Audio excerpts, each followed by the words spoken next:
But I didn't tell you about twice we were knocked out of formation, went over the target, and the we're fortunate that the Luftwaffe wasn't there at that time, but they shot big cannons and they knocked our right hand wing engine out, killed it, and so and they hit another one. 2 out of, I didn't know for sure, 50 bombers were bombing the Ploesti oil fields, and I said, this will be it, because I won't be able to come back. And so we only had 3 engines, and another bomber got hit in the wing where they were, and he fell out first, and I stood there and watched him fall out of formation when it happened to us too. And he had to go down in the ocean down there, and he crashed, landed, because they were going a couple of 100 miles an hour. They were fast going down. Did he survive, or did he? And I saw, you won't believe this, he hit the water and it broke the bomber right in half where I stood. Really? Yeah, right in the weak spot, because they're coming at an angle. And it snapped in two, and the tail whole thick part of the bomber was gone in the ocean. And I hollered out, "Don't jump, because you haven't got a chance." And so we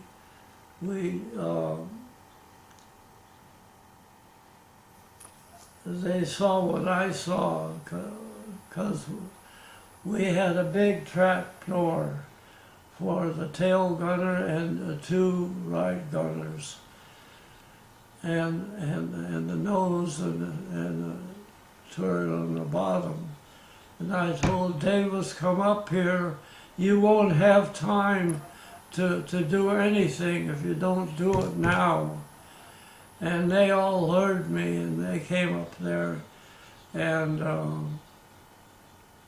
lo and behold, we pulled out, because one of the pilots knew how to come back on 3 engines by using less fuel.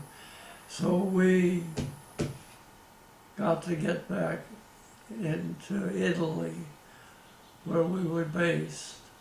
So you were all safe? Hmm? You were all safe? Yeah, oh God, I said this is the end. But those guys didn't have a chance when the bomber broke in two. And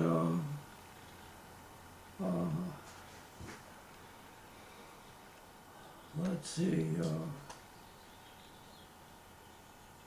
so we were put out of action because each bomber had a mechanical man that knew the whole mechanics of the bomber, and they had to put new engines in, and other places was destroyed. But was that your last mission? No, we got back. And when they fixed it, we went out again. And we kept going until we got our 50 missions. What was your last mission before the war ended?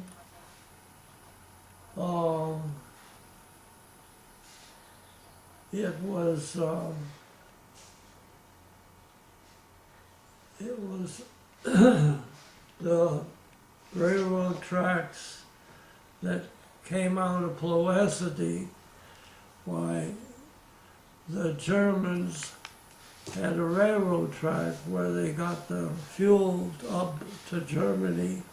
We went and bombed the intersection there where they put all that in the trains, and we'd go up there and blow up their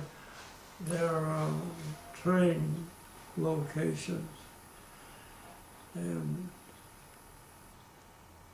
I think that was the end of our missions. And was that the end of World War II? Was that the end of World War II? No. What was? No, Hitler would fight. Then when the war was over in Germany, they had kicked old Hitler out of there. He committed suicide. Oh, I didn't know. He had a girlfriend, and she took poison pills, and he got his pistol out and shot himself in the head. Wow. That's the information that come back to our guys are there fighting, the Army and the Air Force. Okay, so after the war was over, did you work or go back to school? I went to school in Pasadena,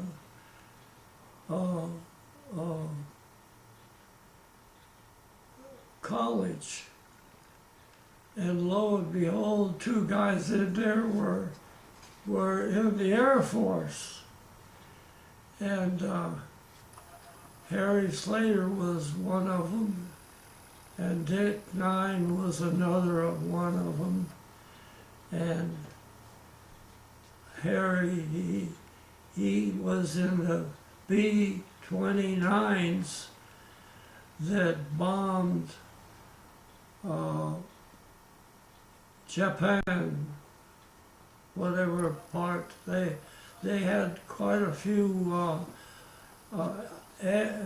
places they were conquering, like the Philippines. They'd put their armies in there and slaughter our men that were there already, and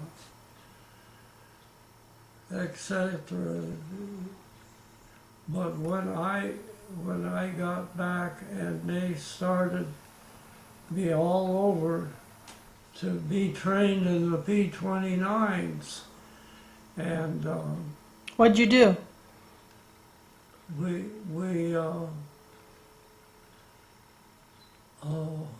Did you clean the guns, or what did you do as a job?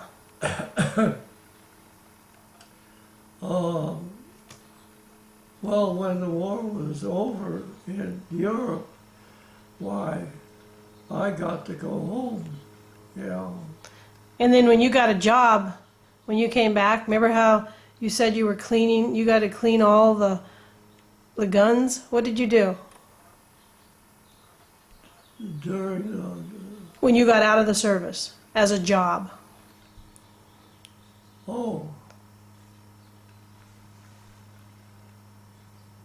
Okay, we're going to backtrack a little bit. Prior to you going in the service now, what was your job?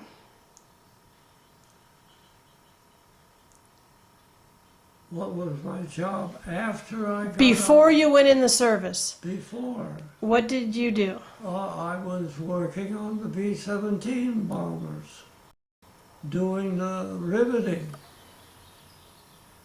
And there is where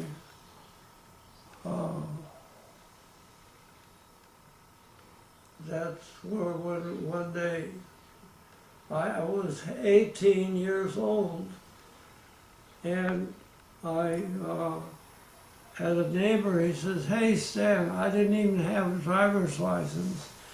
Come with me and I'll get you a job to work on the B-17s."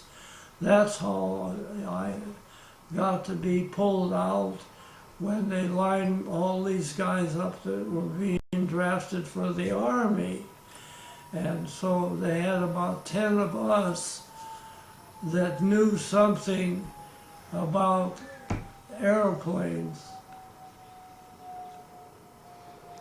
And then when you got out of the, now we're going back to when you got out of the service. Did you ever fly an airplane? Oh, yes. Oh, Later. lo and behold, Harry Slater, who I got to be friends with in college, he said, "Stan, you and I were friends." And Dick Nine's the one that wanted the airplane, not Harry. no, yeah, it was Dick Nine. He said, "We ought to get an airplane that we could fly." And I said I couldn't afford it, because anyhow, we went to, he said, "You don't need to worry, go to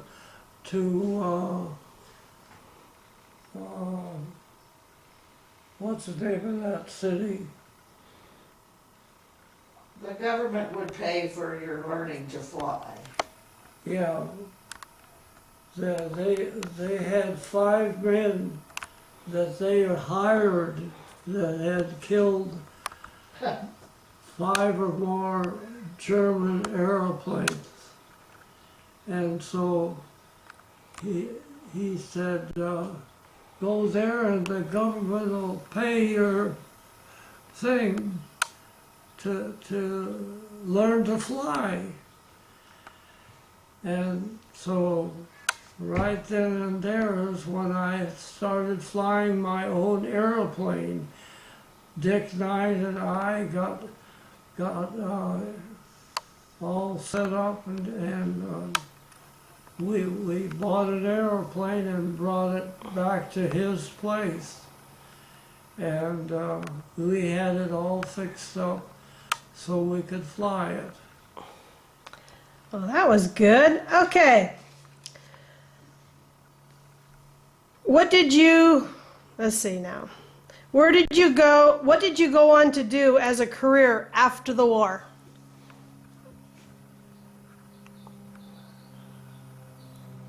Where did you work after the war? What did you do for a career? I'm trying to think.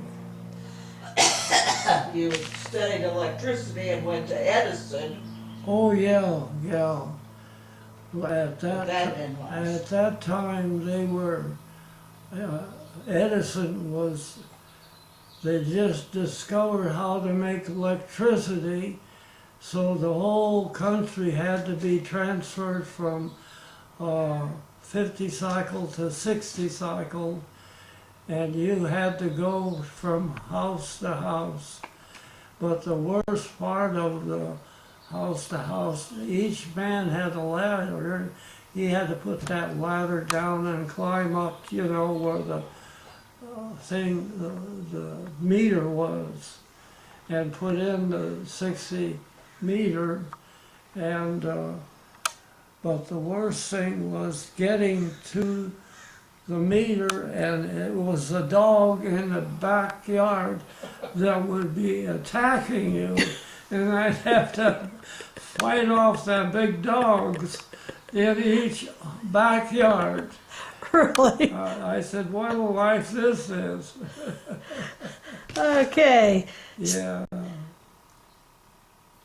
How did your service and experience affect your life? That's kind of.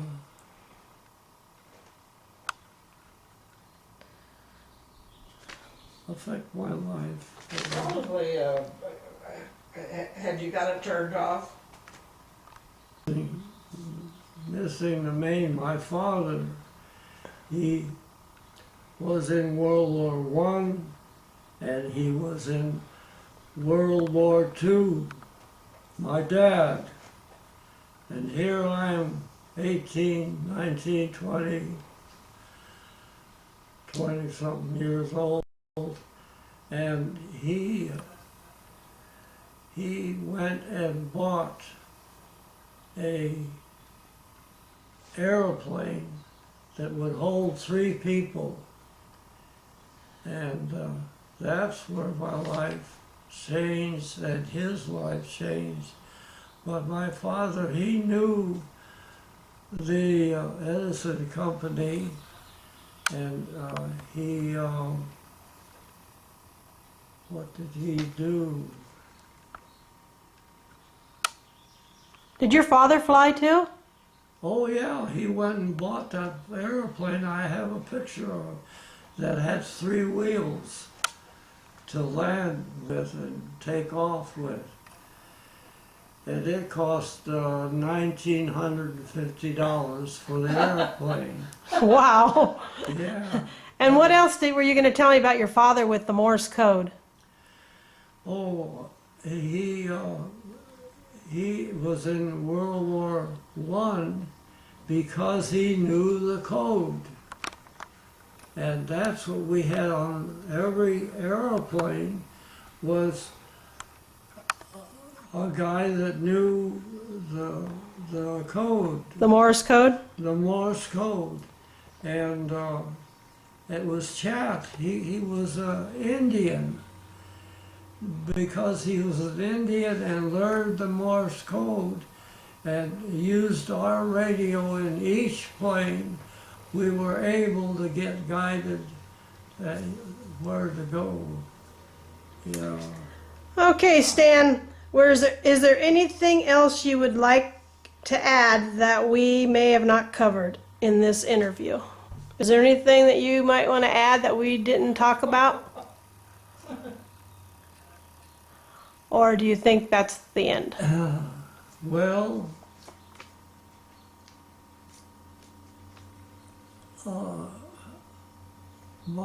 I had a brother and he was 2 years younger than I was.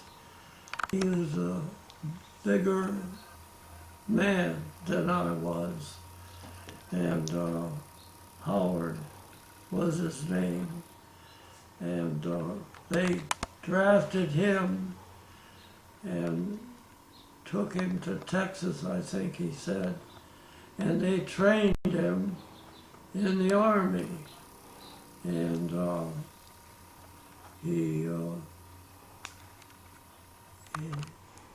where did he go?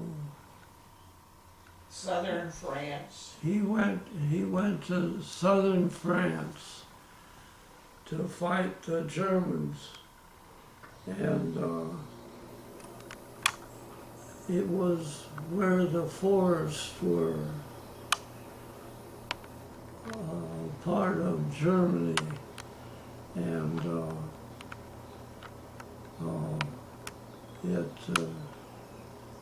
No, it was in France. they dug a trench there through the forest, and they went there, and the Germans, what they did, they took a 20mm gun and went down there with that and fired it just above the heads of the men in the ditch, and killed all 20 of them. Including your brother? And my brother was there too. And the way I found out where he was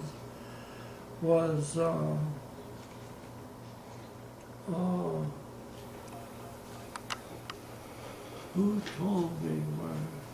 You found the papers in your parents' lockbox. What? You found the documents in your parents' lockbox when they were dead. When your brother passed away, He knew he passed away, but he didn't know where. your brother was killed. I didn't know, but anyhow, my father, he was in the Second War after he, due to the fact that he had the knowledge to send back to our line of fighting, and they could blow the Germans up with that message there. And they had a truck there going back and forth to get the guy out, and that's how my father. But in other words, in World War II, they took him and put him on a ship,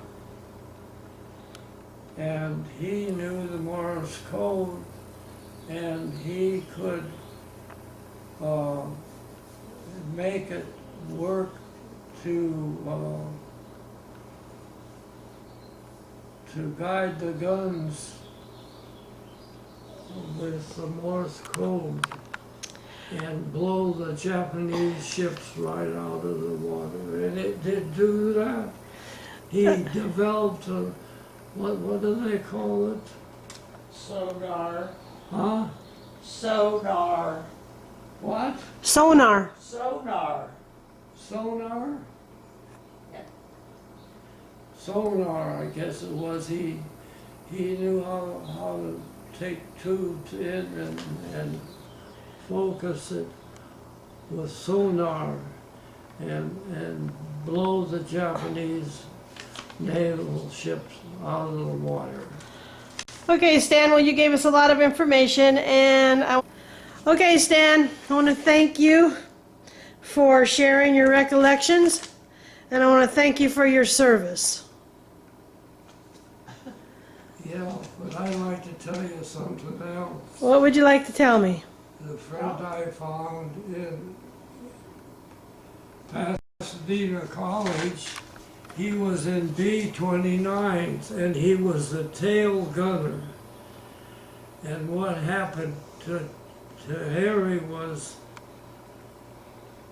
the Japanese set airplane and came down and ran right into the B-29. And Harry, he jumped with his parachute. That's another thing. We all wore a parachute on him, on his body, because we all figured we were going to get it. Because we had to pull 50 missions, and if you were in England and went to bomb, they only had to do 15 missions. Chicken-hearted, weren't they? But we had to do 50. And you completed them all? That's another thing I could go into deep, people never hear. Oh, anyhow. Are you finished, Debbie? Okay, now, one last thing. I remember in the beginning when I asked you where you were born. Los Angeles. Okay, you were right. You were born in Los Angeles. Los Angeles. Okay, sorry. You were correct. Anyway, thank you so much, Stan. And we have lots of memories on this video for your kids. But Harry will give you some formation on what the Japanese will do. That doesn't affect you.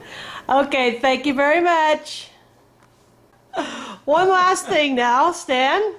When you got out of the service, when did you marry Avon? Stan? I don't know. Avon, you tell us. 1955. 1955, and look, and then what happened? You had how many kids? 2 children, Mark and Frank. And I took them up in my airplane.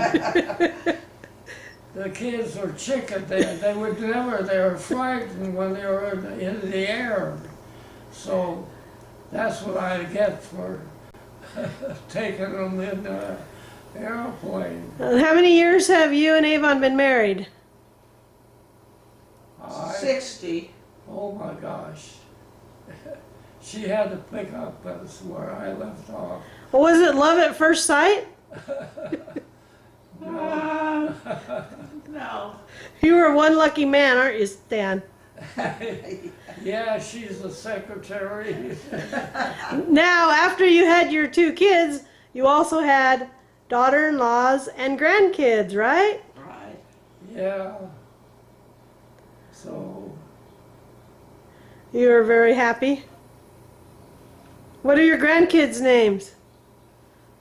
Jillian, oh yeah. Emma, and Erica.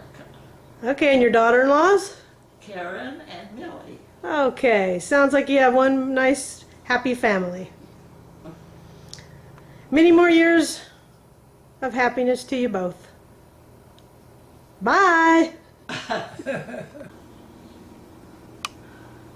These are some of Stan's airplanes Oh, his little plane.